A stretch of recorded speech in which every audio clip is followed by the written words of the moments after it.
తాకట్లో ఉన్న మీ బంగారాన్ని విడిపించి ఆ రోజు ఆన్లైన్ రేటుకి కొంటాం. Sharma gold company. మందుబాబులకు షాక్ తగిలింది. ఏపీలో మద్యం ధరలు పెరిగాయి. కూటమి ప్రభుత్వం అధికారంలోకి వచ్చాక కాస్త తగ్గిన ధరలు ఇప్పుడు పెంచక తప్పలేదు.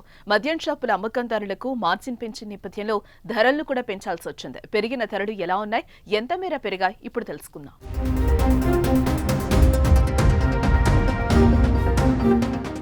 రాష్ట్రంలో 99 రూపాయలు క్వార్టర్ మినహా మిగిలిన అన్ని రకాల మద్యం బ్రాండ్ల ధరలు పెరిగాయి. క్వార్టర్, హాఫ్, ఫుల్ పై ఉన్న ఎంఆర్పీకి అదనంగా 10 రూపాయల చొప్పున ధర పెరిగింది. అయితే ఈ వేసవిలో ఎక్కువగా సేల్ అయ్యే బీల ధరను మాత్రం ప్రభుత్వం పెంచలేదు.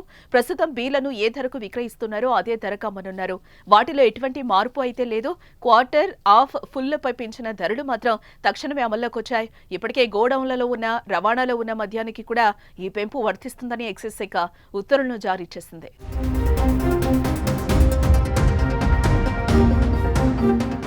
మద్యం ధరలు పెరగడానికి మద్యం షాపుల అమ్మకందారులకు ప్రభుత్వం మార్జిన్ పెంచడమే ప్రధాన కారణం. మార్జిన్ తక్కువ వస్తోందని లైసెన్సులు ప్రభుత్వానికి మొరపెట్టుకోవడంతో వారికిచ్చే మార్జిన్ పెంపునకు ఇటీవల కేబినెట్లో ప్రభుత్వం అంగీకారం తెలిపింది. అందుకు అనుగుణంగా ఎక్సైజ్ శాఖ పన్నుల్లో మార్పులు తీసుకొచ్చింది. లైసెన్సీలకు ఇష్యూ ప్రైస్ పై మార్జిన్ ఇస్తారు, కానీ ఇప్పటి వరకు ఏఆర్ఈటీ ఇష్యూ ప్రైస్ లో లేదు. దీంతో లైసెన్సీలకు అనుకున్నంత మార్జిన్ రావట్లేదు. దీనికి ప్రత్యామ్నాయంగా ఏఆర్ఈటీని 2 రకాలుగా వర్గీకరిస్తూ తాజా సవరణలు చేశారు. ఏఆర్ఈటీ 1, ఏఆర్ఈటీ 2 అని 2 కాంపోనెంట్లు తీసుకొచ్చింది. ఏఆర్ఈటీ 1ను ఇష్యూ ప్రైస్ కిందకు తీసుకొచ్చారు. దీంతో ఏఆర్ఈటీ 1 పన్నులోనూ లైసెన్సీలకు మార్జిన్ లభిస్తుంది. కాగా క్వార్టర్ 99 రూపాయల లిక్కర్ ధరను పెంచలేదు.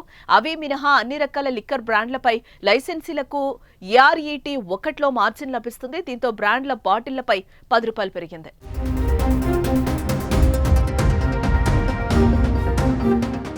ఇటు మరోవైపు రాష్ట్రంలో మద్యం ధరలపై తప్పుడు ప్రచారం చేస్తున్నారని ఎక్సైజ్ శాఖ కమిషనర్ నిశాంత్ కుమార్ తెలిపారు. రాష్ట్రంలో మద్యం ధరలు 15 రూపాయల నుంచి 20 వరకు పెరిగినట్లుగా చెప్తున్నారని, ఇది అవాస్తవమని క్లారిటీ ఇచ్చారు. అన్ని బాటిళ్లపై 10 రూపాయలు మాత్రమే పెరిగిందని స్పష్టం చేశారు. అదేవిధంగా తాజా ధరల వివరాలను అన్ని షాపుల్లో ప్రదర్శించాలని యజమానులను ఆదేశించారు.